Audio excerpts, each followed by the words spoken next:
Hoy nos vamos a meter en una de las conexiones más bonitas, más elegantes de las matemáticas, cómo la perfección de un círculo da lugar al ritmo infinito de una onda. Bueno, pues vamos al lío. La pregunta que nos va a guiar en todo esto es simple, pero, la verdad, bastante profunda. ¿Cómo es posible que algo tan geométrico, tan estático como un círculo, pueda generar el patrón rítmico de una onda? Vamos a intentar desentrañar este misterio paso a paso. A ver, para empezar este viaje, lo primero es lo primero. Necesitamos aprender a hablar en el idioma de los círculos. Y para eso vamos a conocer una forma nueva y mucho más natural de medir ángulos. Aquí está la idea clave. Imaginemos que cogemos el radio del círculo como si fuera un trozo de cuerda y lo doblamos sobre el borde. Pues bien, el ángulo que se forma en el centro, eso es exactamente un radián. El truco, lo importante, es esa igualdad. La longitud del arco es la misma que la del radio. ¿Y por qué decimos que es natural? Pues porque da igual el tamaño que tenga el círculo, da lo mismo. Puede ser una moneda o puede ser un planeta. La relación entre el radio y ese trozo de arco que define un radián es siempre la misma. Es, por así decirlo, una constante del universo. Y bueno, para que nos hagamos una idea y lo conectemos con lo que ya conocemos, un radián son más o menos unos 57,3 grados. Así tenemos una referencia clara. Vale, ya tenemos nuestra nueva forma de medir. Ahora vamos a ver la máquina que lo procesa todo.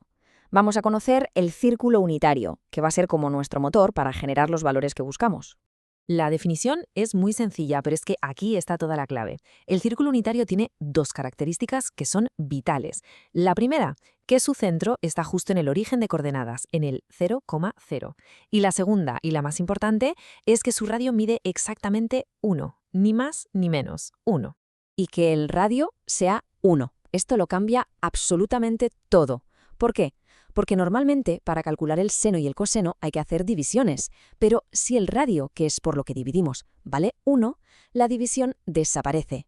Así, de repente, el seno se convierte simplemente en la altura del punto, su coordenada y el coseno es la distancia horizontal, su coordenada x. Es una simplificación brutal. El proceso es casi mecánico, pero tiene una elegancia increíble. Empezamos en el punto 1, 0.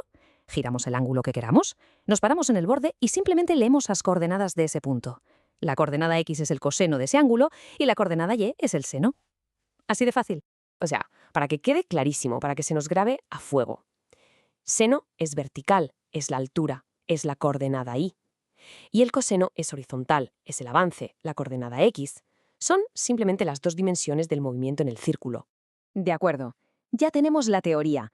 Ahora vamos a la práctica. Vamos a poner a funcionar esta máquina y a calcular el seno y el coseno para algunos ángulos que todos conocemos. Ángulos clave.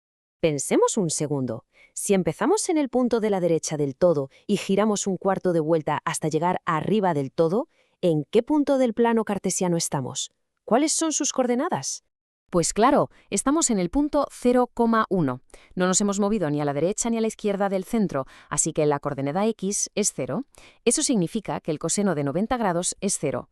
Y hemos subido hasta la altura máxima, que es 1, el radio. Así que la coordenada y es 1, lo que significa que el seno de 90 grados es 1. Si aplicamos esta misma lógica a los 4 puntos cardinales del círculo, pues nos sale esta tabla. Es muy importante quedarse con estos 4 puntos: el inicio, la cima, el extremo izquierdo y el fondo.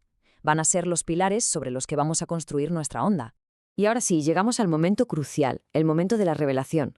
Vamos a coger toda la información que hemos sacado del círculo y la vamos a representar de una forma totalmente nueva, para ver qué patrón se esconde ahí. La idea es muy sencilla. Vamos a hacer un gráfico. Imaginen que desenrollamos el círculo como si fuera un rollo de alambre. En el eje horizontal vamos a ir poniendo el ángulo que hemos recorrido. Y en el eje vertical vamos a apuntar la altura, es decir, el valor del seno que tiene el punto en el círculo para ese ángulo. Empezamos por el principio, en el ángulo 0. En el círculo la altura es 0, por lo tanto, nuestro primer punto en el nuevo gráfico es el origen, el 0,0. Seguimos, avanzamos hasta 90 grados, que es pi medios radianes. Como ya vimos, ahí la altura es la máxima, es 1, así que dibujamos el segundo punto en pi medios, 1. La curva empieza a subir. Continuamos el viaje hasta los 180 grados, o pi radianes. En ese punto el círculo vuelve a cruzar el eje horizontal. La altura, el seno, vuelve a ser 0. Marcamos el punto en pi 0. La curva, después de subir, ahora empieza a bajar. Al llegar a los 270 grados, o 3 pi medios, el punto está en su posición más baja. Su altura, o sea el seno, es menos 1. Este es el fondo del valle de nuestra onda, el punto 3 partido por 2 menos 1. Y finalmente completamos la vuelta entera, 360 grados, o 2 pi radianes. Volvemos al punto de partida, al menos en cuanto a altura se refiere. El valor del seno es 0 otra vez. El ciclo se cierra. Ya está, ya tenemos los puntos clave dibujados en nuestro gráfico. Ahora solo falta unirlos con una línea suave y ver qué forma es la que aparece. Y lo que aparece es la onda seno, una curva suave, periódica, que captura a la perfección el movimiento vertical, el sube y baja del punto en el círculo. Y ojo, si hiciéramos exactamente lo mismo con el coseno, o sea, con el movimiento horizontal, obtendríamos una onda idéntica, pero como si estuviera desplazada, empezando en su punto más alto, en el 1. Así que fijaos en qué maravilla. De la geometría estática y perfecta de un círculo nace el patrón dinámico que describe el sonido, la luz, la electricidad, fenómenos por todo nuestro universo. Y la pregunta que queda en el aire es, ahora que sabemos esto, ¿dónde vamos a reconocer este patrón fundamental la próxima vez?